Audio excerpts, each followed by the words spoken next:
myself especially, I travel a lot. And when people ask where I'm from, I tell them Baltimore, Maryland. And I don't think people have really seen the greatness of our city, which sometimes can be defined by maybe an image or a picture of some of the plight that you've seen on TV or in the newspaper. And some of them don't get to see or feel some of the community.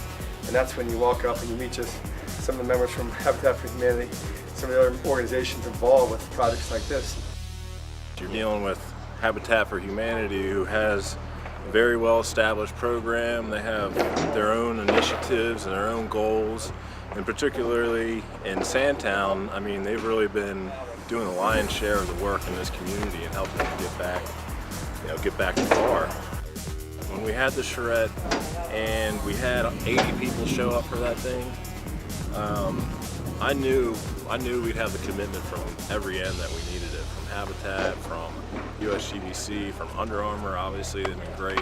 And from there on out, we were just sort of cruising. You know, our design meetings got a little more refined and we were able to get into some details and have some really good discussions. But I think, you know, everybody's learned. I don't think there's anybody on the design team that can't say they haven't learned a ton from this, whether it's about building details and construction, or just general sort of the social, cultural aspect of, you know, what it takes to build one of these houses.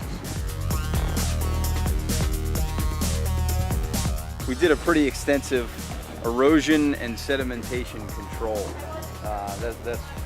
Basically what that means is we opened up a lot of area here where there's dirt and silt, and when it rains, all of that runs down this alley and eventually makes its way into the bay. So as a small example of how to do this right, we put this super silt fence in.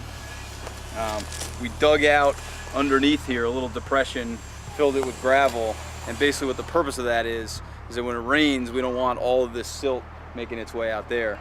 So this is pretty cool. You actually can see it. It's been raining pretty hard over the last week. And you can see here where this otherwise would have just gone out and gone off site.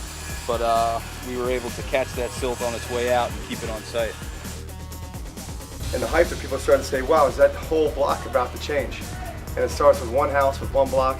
And sustainability doesn't just mean we're making sure that they're extracted, but what are we doing for our community? And so that's why we're really proud, because the level of involvement that we have from not just myself, but this came from the ranks of our company, where they told us that we want to do something good for the community, we want to do something good for Baltimore. So that's why you see this team of people behind me, and they're the ones that make it happen. You just start with one sledgehammer and one smack at a time. I think it's going to take me more than just one. So maybe